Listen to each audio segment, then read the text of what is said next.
Bismillah. Assalamualaikum warahmatullahi wabarakatuh. Innal hamdalillah nahmaduhu wa nasta'inuhu wa nastaghfiruh wa na'udzu billahi min syururi anfusina wa min sayyiati a'malina. May yahdihillahu fala mudhillalah wa may yudlil fala hadiyalah. Asyhadu an la ilaha illallah wa asyhadu anna Muhammadan 'abduhu wa rasuluh. Ya ayyuhalladzina amanu taqullaha wa qulu qawlan sadida yuslih lakum a'malakum wa yaghfir lakum dhunubakum wa may yuti'illaha wa rasulahu faqad faza fawzan 'azima. Amma ba'du fa inna asdaqal hadithi kitabullah wa khairal hadi hadi Muhammadin sallallahu alaihi wasallam, syarrul umuri muhdatsatuha fa inna kulla muhdatsatin bid'ah wa kulla bid'atin dhalalah wa kulla dhalalatin finnar. Ayuhal ikhwah, saudara dan saudariku pemirsa Matsil TV rahimani wa rahimakumullah. Alhamdulillah, nashkuru ilallah ala nikmatihi tatimmus salihat. Senantiasa kita bersyukur kepada Allah Subhanahu wa taala yang telah mencurahkan nikmat-Nya kepada kita seluruhnya, yang dengan nikmat tersebut kita masih bisa melaksanakan kewajiban dari kewajiban-kewajiban yang Allah Subhanahu wa taala wajibkan kepada kita seluruhnya. Nikmat Allah Subhanahu wa taala banyak ikhwah, sampai jika kita menghitung nikmat tersebut niscaya tidak akan mampu kita menghitung nikmat tersebut. Allah Subhanahu wa taala berfirman, "Wa in ta'uddu ni'matallahi la tuhsuha." Dan jika engkau hendak menghitung nikmat Allah Subhanahu wa taala, niscaya engkau tidak akan mampu untuk menghitung nikmat tersebut. Dan di antara nikmat yang Allah Subhanahu wa taala berikan ayuhal ikhwah, saudara dan saudariku, yakni nikmat lisan. Dengan lisan kita bisa menjadi hamba yang mulia di sisi Allah Subhanahu wa taala. Dengan lisan kita bisa menjadi hamba yang hina, dan dengan lisan kita bisa menjadi hamba yang terangkat derajatnya. Dan dengan lisan kita bisa menjadi hamba yang dimurkai oleh Allah Subhanahu wa taala. Dan dengan lisan juga ikhwah, saudara dan saudariku, kita bisa menjadi hamba yang bisa masuk ke surganya Allah Subhanahu wa taala, membawa kita ke surganya Allah Subhanahu wa taala. Dan dengan lisan juga kita bisa terjerumus ke jembang nerakanya Allah Subhanahu wa taala. Di antara ketergelinciran lisan seorang hamba, yakni ketika ia menyakiti saudaranya, baik dengan menghina, mencela, merendahkan harga dirinya, bahkan yang lebih yakni menghibah saudaranya. Allah Subhanahu wa taala berfirman dalam surat Al-Hujurat ayat yang ke-11, "Ya ayyuhalladzina amanu la yaskhar qaumun min qaumin asa ay yakunu khairam minhum." Wahai orang-orang yang beriman, janganlah suatu kaum memperolok-olok kaum yang lain. Kenapa? Karena bisa jadi, kata Allah Subhanahu wa taala, bisa jadi kaum yang diperolok-olok tersebut lebih baik daripada kaum yang memperolok-olok. Allahu Akbar. Saudara dan saudariku Matsil TV dimanapun Anda berada, di sini Allah Subhanahu wa taala mengatakan jangan memperolok-olok saudaranya.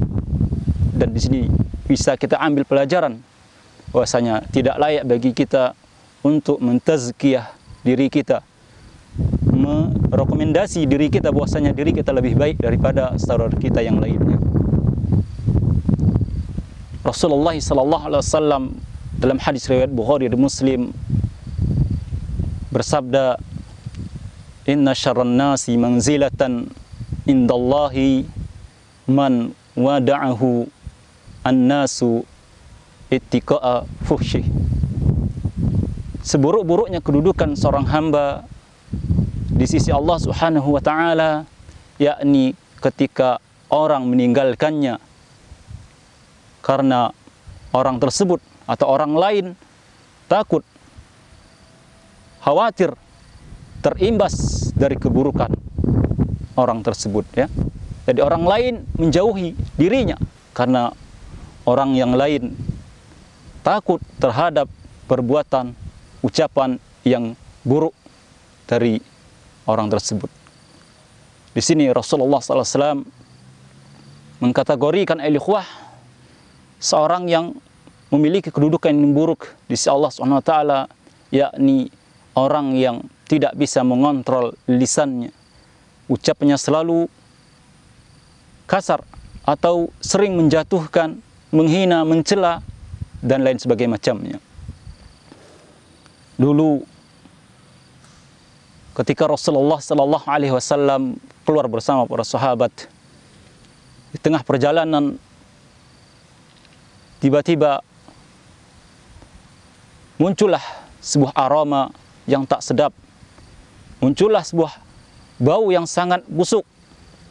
Kemudian Rasulullah sallallahu alaihi wasallam bertanya kepada para sahabatnya, "Atadruna ma hadhihi ar-rih?" Kemudian Rasulullah SAW bertanya, "Apakah kalian tahu bau apa ini?" Kemudian para sahabat juga menjawab, "Allahu wa Rasuluhu a'lam." Allah dan Rasulnya yang mengetahui. Kemudian jelaskan Rasulullah SAW bahwasanya bau ini, aroma ini muncul dari seorang hamba yang selalu memakan daging saudaranya, yakni menghibah, mencela, menghina, merendahkan harga diri saudaranya. Jadi bau ini al-ikhwah muncul dari seorang hamba yang selalu menjatuhkan harga diri saudaranya, menghibah saudaranya, menghina saudaranya. Bayangkan al-ikhwah rahimani wa rahimakumullah, saudara dan saudariku, jika hal tersebut apa yang dijumpai oleh Nabi SAW terjadi pada masa kita ini, ketika kita menghina, ketika kita mencela saudara kita, ketika kita menghibah saudara kita, Allah Subhanahu wa taala munculkan aroma yang tak sedap yang keluar pada diri kita. Tidak hanya itu, bayangkan juga jika Allah Subhanahu wa taala mengirim sekerumpulan lalat menghinggap diri kita, menghinggap ke tubuh kita yang selalu mengucapkan ucapan yang buruk, yang selalu berbuat zalim kepada saudaranya, yakni dengan menghibahnya. Alangkah malunya kita, saudara dan saudariku, jika ini ya terjadi pada masa kita ini. Jika apa yang dijumpai oleh Nabi sallallahu alaihi wasallam dan para sahabat berupa aroma yang tak sedap ini ada pada zaman kita, alangkah malunya kita, ikhwah. Kita tidak bisa keluar ke rumah. Kita malu kepada Allah Subhanahu wa taala, ya. Atas apa? Atas kelancangan, kelalaian kita dalam menggunakan nikmat Allah Subhanahu wa taala. Dan ada sebuah kisah ketika Rasulullah SAW duduk dengan para sahabat.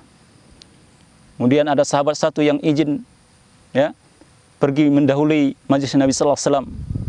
Ketika sahabat satu ini izin untuk mendahului majlis ini, ada sahabat yang lain mencela sahabat ini, ya, mencela sahabat yang keluar terlebih dahulu ini. Kemudian Rasulullah sallallahu alaihi wasallam menegurnya. Nih, masya Allah ya, akhlak Nabi sallallahu alaihi wasallam. Ketika melihat orang yang salah, beliau menegurnya. Inilah bentuk kasih sayang Nabi sallallahu alaihi wasallam kepada umatnya. Tidaklah seorang hamba, tidaklah seorang salah kemudian ditegur oleh Nabi sallallahu alaihi wasallam seperti sahabat ini. Beliau mengatakan, "Takhallal." Bersihkan mulutmu. Lantas laki-laki yang mencela sahabat yang lain tadi, ya, mencela sahabat yang keluar tadi, bertanya, "Atakhallal ya Rasulullah?" Kenapa saya harus membersihkan gigiku, wahai Rasulullah? Kenapa harus aku membersihkan mulutku, wahai Rasulullah? Ma akaltu lahman. Sedangkan aku tidak mengkonsumsi daging, sedangkan aku tidak makan daging. Apa kata Rasulullah sallallahu alaihi wasallam? Qad akalta lahma akhika. Engkau sungguh telah memakan daging saudaramu. Allahu akbar. kita telah memakan daging saudara kita. Seorang hamba yang menghibah disamakan oleh Nabi SAW seperti orang yang memakan daging saudara kita. Allahu Akbar. Semoga hal ini tidak menjangkiti diri kita, ya, tidak terjangkit pada diri kita. Malu kita ikhwah. Sampai-sampai Abdullah bin Mubarak mengatakan, seandainya saja aku boleh menghibah seseorang, niscaya akan kughibahlah kedua orang tuaku. Kenapa? Karena keduanya lah orang, ya, yang berhak untuk menerima kebaikanku. Nah, secara langsung ikhwah, saudara dan saudariku, pemirsa Matsil TV, secara langsung ketika kita menghibah saudara kita, kita secara langsung telah mengirim pahala kebaikan kita kepada orang yang telah kita ghibahi, mengirim pahala kepada orang yang telah kita hina. Dan bahkan dijelaskan oleh para ulama, ini adalah seburuk-buruknya kedermawanan seorang hamba, seburuk-buruknya sedekah yang dimiliki oleh seorang hamba yang sering menghibah saudaranya. Dan sebagai penutup, saudara dan saudariku, ketika Nabi Sallallahu Alaihi Wasallam Mi'raj, beliau menjumpai sebuah kaum yang mereka memiliki kuku dari tembaga, yakmishuna wujuhahum wa sudurahum, yang mereka mencabik-cabik, mencakar-cakar wajah mereka dan dada mereka. Kemudian Nabi SAW bertanya kepada malaikat Jibril, man haula'i ya Jibril?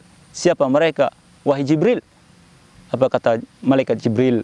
Mereka adalah orang-orang yang memakan daging manusia, memakan daging saudaranya, dan menjatuhkan harga diri saudaranya. Allahu Akbar. Nanti, ya, di antara adab yang akan didapatkan oleh seorang hamba ketika di akhirat, di antaranya seperti ini. Mereka mencabik-cabik wajah mereka dan mencabik-cabik dada mereka. Allahu Akbar. Saudara dan saudariku, mungkin ini yang dapat kami sampaikan. Kurang lebihnya kami mohon maaf atas segala kekurangan. Kebenaran itu datangnya dari Allah Subhanahu wa taala, dan semua kekhilafan dan kesalahan datang dari kami pribadi dan dari godaan syaitan yang terkutuk. Akhirul kalam, subhanakallahumma bihamdik, asyhadu an la ilaha illa anta, astaghfiruka wa atubu ilaik. Assalamualaikum warahmatullahi wabarakatuh.